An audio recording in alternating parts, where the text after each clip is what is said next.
Welcome back to my channel guys. आज हम देखने वाले हैं कि किस तरीके से हम पिवोट टेबल की मदद से गैंट चार्ट को ऑपरेट करेंगे। इसमें हम स्लाइसर्स का भी इस्तेमाल करेंगे जिसकी वजह से हमें डेटा सॉर्ट आउट करने में मदद हो। तो चलिए शुरू करते हैं। शुरू करने से पहले हमारे चैनल को लाइक और सब्सक्राइब जरूर कीजिएगा। वीडियो बनाने में बड़ी मेहनत लगती है।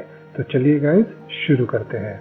तो यहाँ पे हमने कुछ डेटा पहले से सेव करके रखा है जिससे हमारा टाइम सेव होगा। इसमें हमने अभी एक टेबल बनाया है जिसमें serial number, project, section, drawing number ये सारी इंफॉर्मेशन दी गई है। जैसे कि डिस्क्रिप्शन में आप देखोगे तो मैंने प्रोडक्ट्स का इंफॉर्मेशन दिया है। कैटेगरी में देखोगे तो अलग अलग डिपार्टमेंट्स की इंफॉर्मेशन मैंने दे रखी है। उसके बाद असाइन टू में आप देखोगे तो रिसोर्सेज की जानकारी हमने देके रखी हुई है।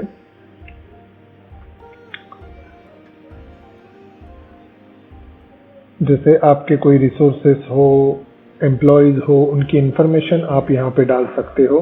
स्टेटस एक इम्पॉर्टेंट इंफॉर्मेशन है जिसे हम फिल्टर आउट करने के लिए यूटिलाइज करेंगे। जैसे जॉब ऑन ट्रैक है, कंप्लीटेड है, तो इसकी मदद से हम लोग डेटा को सॉर्ट आउट कर सकते हैं। तो अभी इसमें और भी इंफॉर्मेशन है जैसे plan start date, plan end date, actual start date और एक्चुअल एंड डेट भी है जो हमारे गैंट चार्ट के लिए बहुत ही इम्पोर्टेंट है। इसी से हमारा गैंट चार्ट बनेगा। अब पिवोट टेबल बनाने के लिए मैं इस टेबल को सिलेक्ट करता हूँ और पिवोट टेबल पे अगर मैं क्लिक करता हूँ तो हमारी दिक्कत ये होगी कि इसके बाद अगर टेबल में मैं कुछ डेटा ऐड करूं तो पिवोट टेबल में वो डेटा रिफ्रेश करके ऐड नहीं होगा। तो इसके लिए मुझे सारे कॉलम्स एक साथ सिलेक्ट करने पड़ेंगे।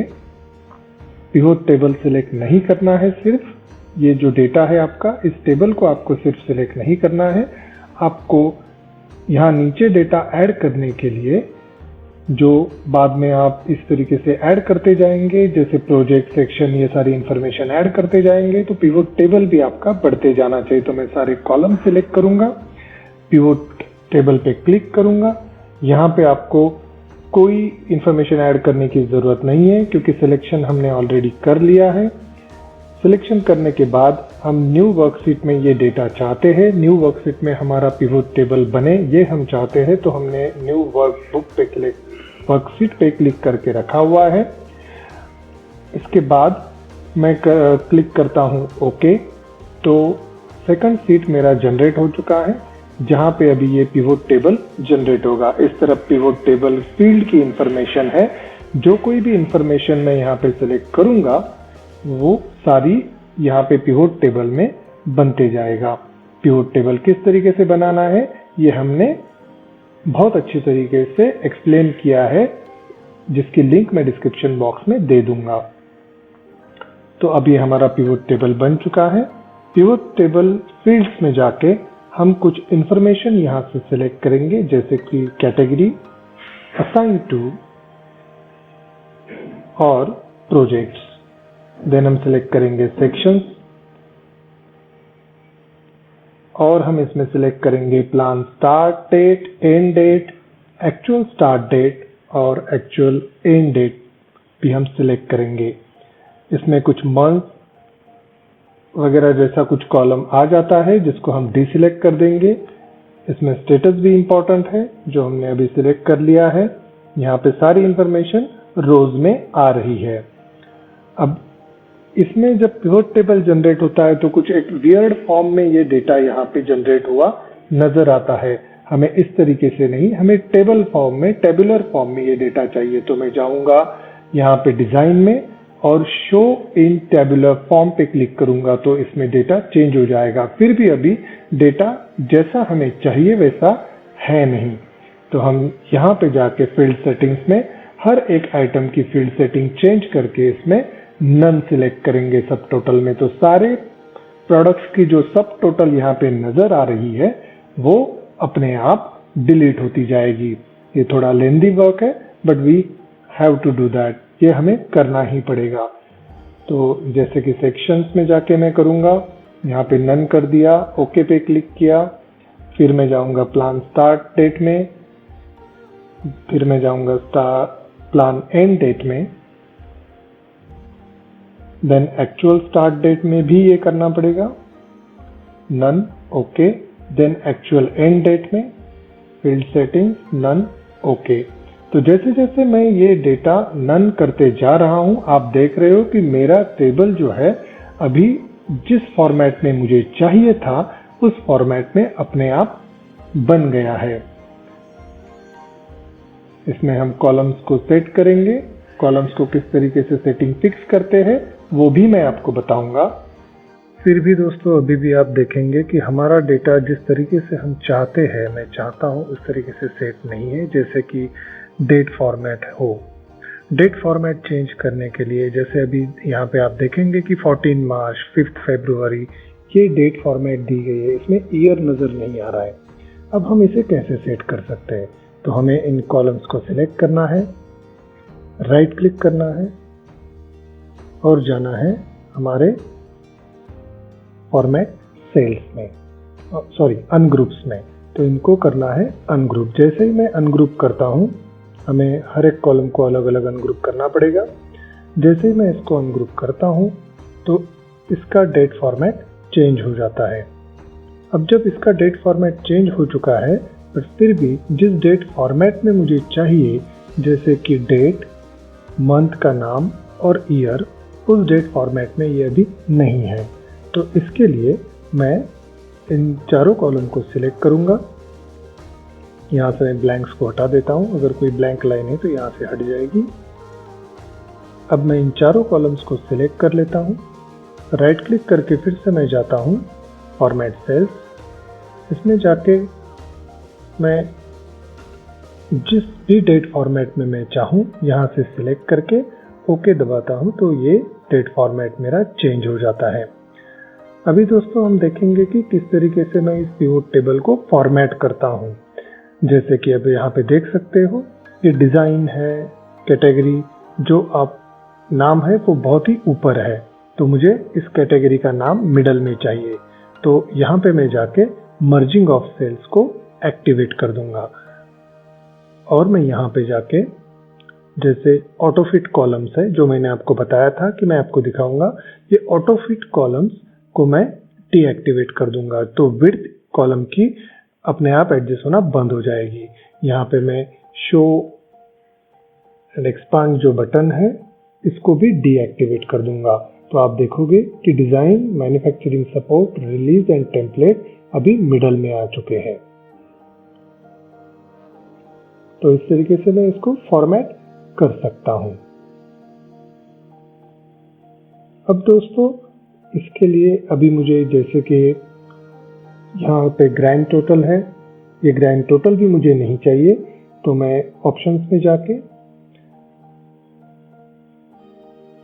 डिस्प्ले में ग्रैंड टोटल्स में जाके शो ग्रैंड टोटल और शो ग्रैंड टोटल कॉलम्स इसको डीएक्टिवेट कर दूंगा। तो यहाँ से ग्रैंड टोटल भी मेरा हट जाता है।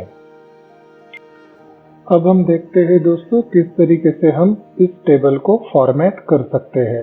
ये जैसे कि प्लेन टेबल है, अब इसे हमें कलर्स भी ऐड करने हैं। जैसे टेबल का कलर आपको जो कुछ भी चाहिए आप ऐड कर सकते हो। इसके लिए आपको टेबल पे सिलेक्ट करना है, डिज़ाइन में जाना है और हमें सिलेक्ट करना है टेबल का फॉर्मेट। जैसे कि यहाँ पे ये फॉर्मेट मुझे पसंद है, इस पर मैंने क्लिक किया तो आप पीछे देख रहे हो टेबल का फॉर्मेट चेंज हो चुका है। अब इसमें हम करेंगे, सेव कर लेंगे पहले तो हमारा डेटा लॉस ना हो। एक्सेल में ये बहुत ज़रूरी है। अब हम सिलेक्ट कर गैंट चार्ट कैसे फॉर्मेट करना है वो देखते हैं। गैंट चार्ट फॉर्मेट करने के लिए हमें डेट एंड डेज की ज़रूरत होगी। तो उसके लिए मुझे यहाँ पे डेट्स डालनी होगी और यहाँ पे ऊपर हमें डेज डालने पड़ेंगे। तो यहाँ पे जैसे हमारा पिवोट टेबल का डेटा है उसके हिसाब से बार चार्ट बनता जाएगा। तो उसके लिए दोस्तों मैंने ये फॉर्मेट बना लिया है। इसमें आपका टाइम सेव हो इसलिए मैंने ये फॉर्मेट क्विकली कॉपी पेस्ट कर लिया है। इसमें दो पैरामीटर्स मैंने रखे हैं कि कैलेंडर का स्टार्ट डेट और कैलेंडर के डेज, जैसे कि इंक्रीमेंट डेज मुझे क्या चाहिए उसके हिसाब से मैंने यहाँ पे रखा हुआ है। इन दो डेट्स के बीच में का गैप बढ़ते जाता है, तो इसको हम एक ही रखेंगे। ये date nothing but calendar date से स्टार्ट होती है, तो first date of your Gantt chart date has to be calendar date. अब हम देखते हैं कि ये जो नेक्स्ट डेट है इसमें सिर्फ मैंने अगला वाला जो 20 जनवरी डेट है उसको ऐड किया कैलेंडर डेज से। अब हम देखते हैं कि जो हमारी डेट है उसका डे कैसे ऊपर हो। जैसे यहाँ पे आप देख रहे हो कि 20 जनवरी को वेंसडे था, तो इसे हम कैसे लाए, तो ये फॉर्मूला यहाँ पे दिया हुआ है। इस फॉर्मूला को आप कॉपी कर सकते हैं। हमारी कुछ वीडियोस में हमने डिस्क्रिप्शन बॉक्स में देखिए, ये सारे फॉर्मूले हमने एक्सप्लेन बहुत अच्छी तरीके से करके रखे हुए हैं। जैसे कि यहाँ पे आप देखते हो ये वेंसडे यहाँ पे सेट हो गया, और इस तरीके से हम सारे डेज इस डेट्स के हिसाब से फॉर्मेट कर देते हैं। अब हम देखते हैं कि किस तरीके से हम ग्रिड लाइंस को भी रिमूव कर सकते हैं। तो हम डेट व्यू में जाएंगे और ग्रिड लाइंस को यहाँ से ऑफ कर देंगे। ये हमारे डेटा को बेहतरीन तरीके से प्रेजेंट करने के लिए किया जाता है। अब मुझे चाहिए कि इस सारी डेट्स के हिसाब से यहाँ पे ऊपर मैं स्लाइसर्स ऐड करूँ। स्लाइसर्स ऐड इसलिए किया जाता है कि ये डेटा, ये पिवोट टेबल मैं अच्छी तरीके से क्विकली फिल्टर आउट कर सकूं। तो मैं इंसर्ट में जाऊंगा, स्लाइसर में जाऊंगा और यहाँ पे मैं ऐड करूंगा कि कौन से फिल्टर मुझे चाहिए। स्लाइसर हमने बहुत अच्छी तरीके से एक वीडियो में एक्सप्लेन किए हैं, उसका डिस्क्रिप्शन बॉक्स में लिंक भी दिया हुआ है।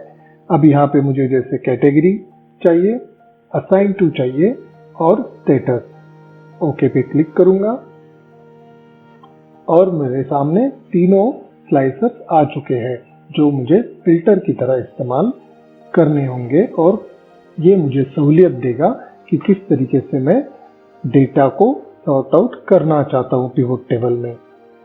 अब जैसे कि ये कैटेगरी को हम क्लिक करते हैं, फॉर्मेटिंग में जाएंगे, यहाँ पे कुछ डेटा हाइड करेंगे। जैसे कि आप देख रहे हो कैटेगरी में ब्लैंक है, तो ये हाइड होना चाहिए। कुछ मामलों में ये हाइड नहीं होता है। अब जो हमने तीनों अपने स्लाइसर्स एडजस्ट कर लिए हैं, तो इसमें मैं चाहता हूं कि जैसे असाइन टू में आप देखोगे या फिर कैटेगरी और स्टेटस में देखोगे तो सारा एक ही कॉलम के फॉर्मेट में। अब इसे मुझे 2 कॉलम में डिवाइड करना है, जिसकी वजह से मेरे स्लाइसर की हाइट कम हो जाएगी और मैं इसे कम स्पेस में भी एडजस्ट कर सकूंगा। अब मैं इसको अलाइन में जाके सेंटर या फिर top right, top bottom corner में इसको अलाइन कर सकता हूं।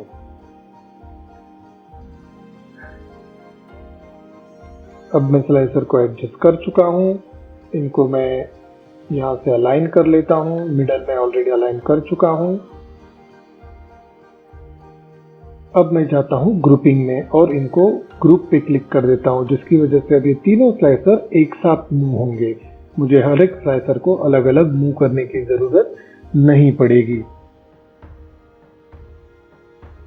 अब देखते हैं कि स्लाइसर हमारा वर्क होता है कि नहीं। जैसे कैटेगरी पे मैं क्लिक करता हूं या फिर मैं असाइन टू पे क्लिक करता हूं, तो जैसे ही मैं किसी रिसोर्स पे क्लिक करता हूं, उस रिसोर्स का सारा डेटा नीचे पिवोट टेबल में फिल्टर आउट हो रहा है। जैसे रिसोर्स 1 पे क्लिक करता हूं तो क्या क्या टास्क उसके पास है, जैसे कि डिजाइन, मैन्युफैक्चरिंग, रिलीज, ये सारे टास्क फिल्टर आउट हो रहे हैं। स्टेटस में भी मैं अगर जैसे कंप्लीटेड पे क्लिक करता हूँ, ऑन ट्रैक पे क्लिक करता हूँ, तो जो कुछ भी टास्क है, प्रोजेक्ट है, कोई छोटा सेक्शन है या फिर कोई छोटे आइटम्स है, इनको मैं इस तरीके से फिल्टर आउट कर सकता हूँ। अब मैं कुछ सिंपल फॉर्मेटिंग करूंगा, जैसे कि इस गैंट चार्ट को ऊपर मुझे हेडिंग चाहिए, तो इसमें मैं ऊपर जाऊंगा इंसर्ट में, यहाँ पे, और कुछ शेप ऐड करूंगा। ये शेप मैं स्लाइसर के बैकग्राउंड के लिए यूज करूंगा। तो ये आपका प्रेजेंटेशन के लिए छोटा सा काम होगा। ये प्रेजेंटेशन, इसको मैं सेंड बैक कर लूंगा। बैकग्राउंड को। तो ये बहुत अच्छी तरीके से अभी प्रेजेंट हो रहा है अपने गैंट चार्ट में। इन दोनों को क्लिक करके यहाँ पे मैं लिख दूंगा कि प्रोजेक्ट गैंट चार्ट, मेरा कौन सा गैंट चार्ट है, इसको मैं इसमें लिख दूंगा। तो एक क्विक सेटिंग हम कर लेते हैं।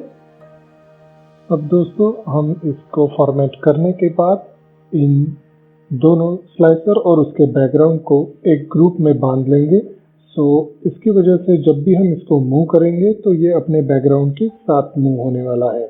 तो हम इसको एक साइड में सेट कर देते हैं, सेव कर लेते हैं और अब हम शुरू करते हैं अपने गैंट चार्ट को बनाना। गैंट चार्ट को बनाने के लिए उससे पहले हम इस सेल पे क्लिक करके मैं अपने डेटा को फ्रीज करना चाहता हूं। तो आप देखेंगे कि 20 जनवरी के नीचे मैंने सेल सिलेक्ट किए और मैंने फ्रीज कर दिया इस डेटा को। तो ये दोनों तरफ से जब मूव करता हूं तो मेरा जो फॉर्मेट है, जो टेबल का हेडिंग है और स्लाइसर है, वो स्क्रॉल नहीं होते हैं। तो इस तरीके से मैं अपने डेटा को बेहतर तरीके से देख सकता हूं और हैंडल कर सकता हूं। अब हम देखेंगे कि किस तरीके से हम अपने गैंट चार्ट को फॉर्मेट कर सकते हैं। गैंट चार्ट को फॉर्मेट करने के लिए अब हम जाएंगे, इस सेल को सिलेक्ट करेंगे, होम में जाके कंडीशनल फॉर्मेटिंग पे क्लिक करेंगे, एक नया रूल बनाएंगे। अब इसमें हम जाएंगे use a formula to determine which cell to format, और यहाँ पे हम ये फॉर्मूला कॉपी करेंगे। ये फॉर्मूला मैंने नीचे दे दिया है, आप यहाँ से इसको कॉपी कर सकते हैं। इस फॉर्मूले से क्या होगा दोस्तों, जो आज की आपकी करंट डेट है वो करंट डेट यहाँ पे हाईलाइट होने वाली है। जैसे कि आज की टुडेज डेट अगर ग्रेटर देन और इक्वल टू J12 मतलब आपकी कैलेंडर स्टार्ट डेट से ज़्यादा हो तो उस लाइन को वो कौन सी लाइन को हाईलाइट करेगा वो मैं आपको दिखाऊंगा। और उसी टुडेज डेट को अगर नेक्स्ट डेट उससे कम होगी तो ये लाइन हाईलाइट करेगी। तो यहाँ पे बॉर्डर्स में जाके हम रेड कलर सिलेक्ट करके इस टेक्स्ट की दोनों लाइंस को हाईलाइट कर देंगे, ओके करेंगे। अब इसमें फिर से हम एक कंडीशनल फॉर्मेटिंग पे जाके यहाँ पे अप्लाई टू में जाके जिन सेल्स को ये रूल अप्लाई करना है, जिन सारे सेल्स को ये रूल अप्लाई करना है, उन सारे सेल्स को एक साथ सिलेक्ट करेंगे। ओके करने के बाद देखेंगे दोस्तों कि आज की डेट यहाँ पे हाईलाइट हो चुकी है। ये डेट हाईलाइट हम क्यों करते हैं ये मैं आपको बाद में बताऊंगा। अब हम बढ़ेंगे गैंट चार्ट को फॉर्मेट करने की तरफ। यहाँ पे मैंने थोड़ी एक मिस्टेक कर दी थी इस फॉर्मूला को लिखने में, जहाँ पे मैंने J12 को फ्रीज करने की 12 को फ्रीज करने की बजाय J को फ्रीज कर दिया था। वो गलती मैंने फॉर्मूला आपको जो दिया है उसमें सुधार ली है। ओके पे क्लिक करेंगे। अब हम स्टार्ट करेंगे गैंट चार्ट को फॉर्मेट करने के लिए। इसके लिए हम न्यू रूल पे क्लिक करेंगे। एक नया रूल हमको बनाना पड़ेगा जिसकी मदद से हम लोग इसको फॉर्मेट करेंगे। अब दोस्तों हम देखेंगे कि किस तरीके से हम गैंट चार्ट में वीक डेज को ऐड कर सकते हैं। उसके लिए हम जाएंगे कंडीशनल फॉर्मेटिंग, न्यू रूल और सेम फॉर्मूला हम यहाँ पे कॉपी पेस्ट करेंगे। फॉर्मूला मैंने नीचे दे दिया है, वहां से आप उसको कॉपी कर सकते हैं। वीक डेज में दोस्तों अगर आप चाहो तो यहाँ से स्टार्ट डेट चेंज कर सकते हो, जैसे कि मैंने किया है। J12 मैंने सिलेक्ट किया, वहां से आप J12 सिलेक्ट कर सकते हो और फिर यहाँ पे ग्रेटर देन 6 कर सकते हो। 6 इसलिए करते हैं क्योंकि मेरे कंपनी में संडे ऑफ है ओनली, सो संडे ऑफ के लिए मैंने 6 लिया है। अगर सैटरडे ऑफ है तो आप 5 ले सकते हो। यहाँ पे जाके हम उसका फॉर्मेट चेंज करेंगे, अप्लाइज टू सेम सेल करेंगे और अप्लाई कर देंगे। तो आप देखोगे दोस्तों यहाँ पे जो संडेज मार्क्ड है वो सारे नीचे गैंट चार्ट में मार्क हो चुके हैं। अब हम देखते हैं कि किस तरीके से हम हॉलीडेज भी मार्क कर सकते हैं, क्योंकि संडेज के अलावा साल में कुछ दिन त्योहार की छुट्टी होती है, कोई और छुट्टी होती है, तो वो कैसे मार्क करे। वो मार्क करने के लिए मैंने शीट 1 में हॉलीडेज लिस्ट में रख लिए है जो मेरे हॉलीडेज कंपनी में है। तो अब मैं देखूंगा कि इन हॉलीडेज को कैसे मैं गैंट चार्ट में हाईलाइट कर सकता हूं। उसको हाईलाइट करने के लिए मैं जाऊंगा गैंट चार्ट में, ये सेल सिलेक्ट करूंगा, कंडीशनल फॉर्मेटिंग में जाके मैं एक नया रूल बनाऊंगा। सेम तरीके से यहाँ पे मैं एक फॉर्मूला कॉपी करूंगा जो होगा इन नंबर फॉर्मूला, जो वी लुकअप में जाके J12 डेट से नॉन वर्किंग डेज को कंपेयर करके यहाँ से मुझे रिजल्ट देगा।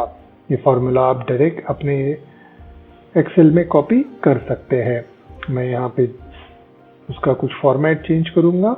आप देखेंगे हॉलीडेज में मैंने कुछ नीचे सेल्स एम्प्टी छोड़ी है, तो अगर आप नेक्स्ट ईयर की कुछ हॉलीडेज भी ऐड कर सकते हो तो यहाँ पे जरूर कर दीजिएगा। तो यही कैलेंडर, यही गैंट चार्ट आप कंटिन्यू 2 साल के लिए भी यूज कर सकते हो। तो यहाँ पे मैं जाऊंगा फॉर्मेट में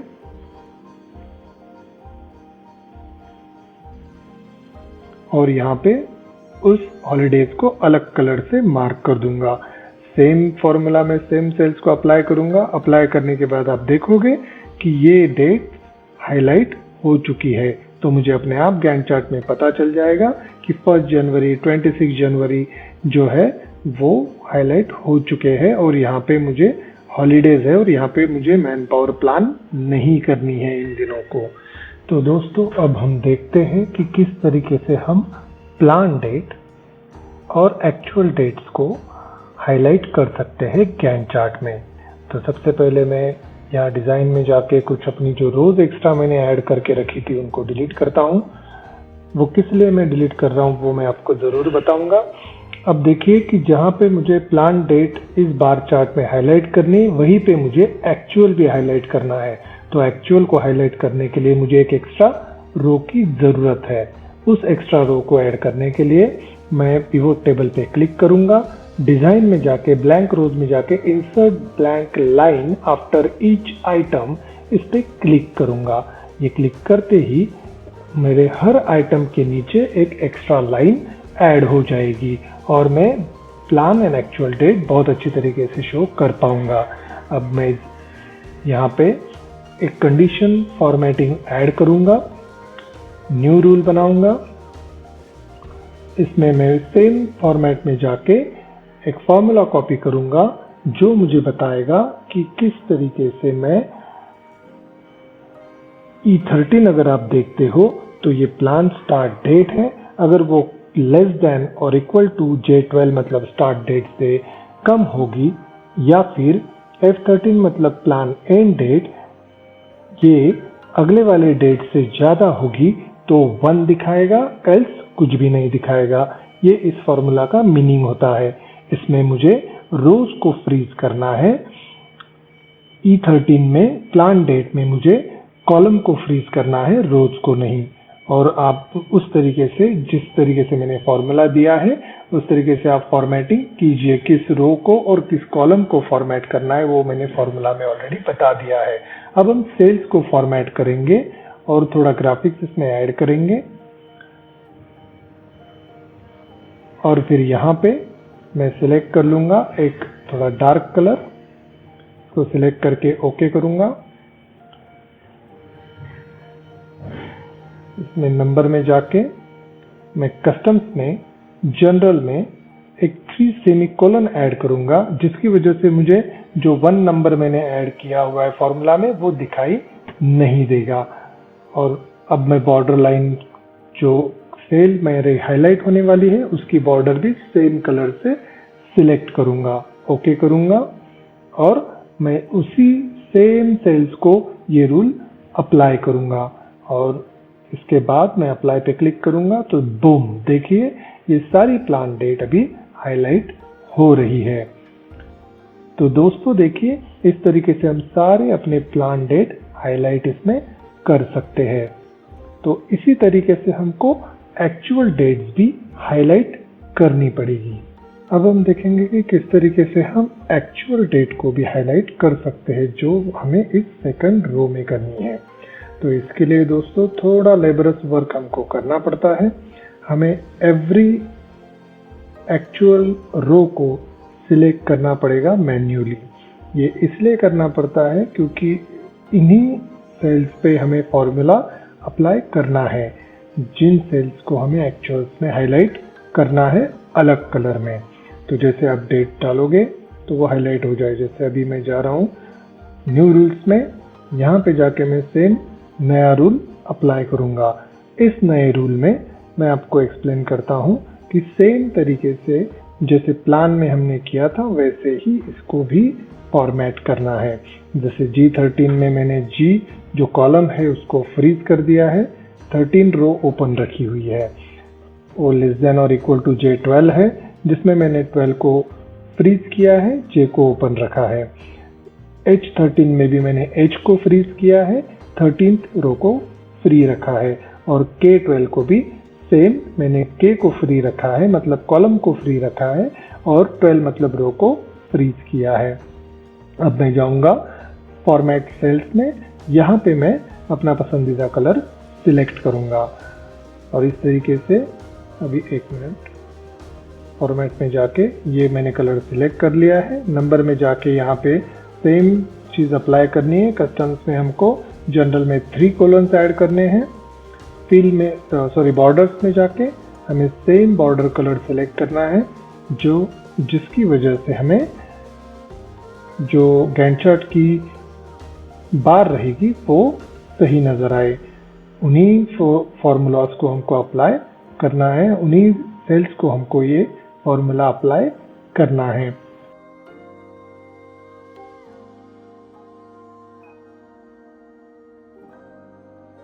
तो दोस्तों आप देख रहे हो कि हमारा गैंट चार्ट अभी तैयार हो चुका है और अब हम यहाँ पे देखते हैं कि जैसे प्लान डेट है, ये हमारी प्लान डेट एग्जैक्टली उन्हीं डेट्स को अप्लाई है। ये एक्चुअल डेट्स है, वो स्टार्ट एंड एंड डेट उन्हीं को अप्लाई है, ये हम देख सकते हैं। तो इसी तरीके से हम सारे डेट्स को भी वेरीफाई कर सकते हैं। वेरिफिकेशन करना बहुत ज़रूरी है क्योंकि फार्मूला में ज़रा सी भी गलती आपको अलग रिजल्ट दिखाएगा। तो जैसे मैंने बोला था आपको, इसमें बॉर्डर्स क्यों हम अलग और इफ कस्टम क्यों हम अलग करते हैं, कस्टम्स में क्यों 3 सेमीकोलन्स डालते हैं, क्योंकि जब हम इस गैंट चार्ट को फॉर्मेट कर रहे हो तो थोड़ा जूम करके अगर देखेंगे तो ये वीकेंड डेट्स और आपके बार चार्ट एक दूसरे को जब क्रॉस करते हैं तो यहाँ पे ग्राफिक्स सही तरीके से नज़र नहीं आता है। तो अगर हम यहाँ पे जाएंगे तो हम हमेशा अपने बार चार्ट को या फिर अपने एक्चुअल बार चार्ट को ऊपर रखेंगे। जैसे कि अभी मैंने जब वीकेंड्स को ऊपर किया तो बार चार्ट हाइड हो रहे हैं। तो ये सीक्वेंस भी आपकी बहुत ज़रूरी है। इसी सीक्वेंस को आपको फॉलो करना है। जैसे मैं अप्लाई करता हूँ, आप देखते हो कि बार चार्ट अभी और बार्स अभी वीकेंड्स और अदर डेज के ऊपर, अदर कलर्स के ऊपर आ चुके हैं। तो दोस्तों इस तरीके से हम इसे फॉर्मेट कर सकते हैं या फिर इसको सीक्वेंस रख सकते हैं। हम ये देख सकते हैं कि जैसे हम फिल्टर्स पे क्लिक करते हैं, हमारा बार चार्ट और हमारा पिवोट टेबल दोनों एक साथ वर्क कर रहे हैं। इस तरीके से आप अपने डिपार्टमेंट की एफिशिएंसी, अपने कंपनी की एफिशिएंसी भी बढ़ा सकते हैं। इसी बार चार्ट को आप और तरीके से, अलग अलग तरीके से मॉडिफाइड कर सकते हैं। मैं इसमें टाइमलाइन भी डाल सकता हूं जो कि मुझे मंथ और डेज बताती है। टाइमलाइंस ऐड करने के लिए मैं जाऊंगा इंसर्ट में और यहां से मैं इसकी टाइमलाइन ऐड कर दूंगा।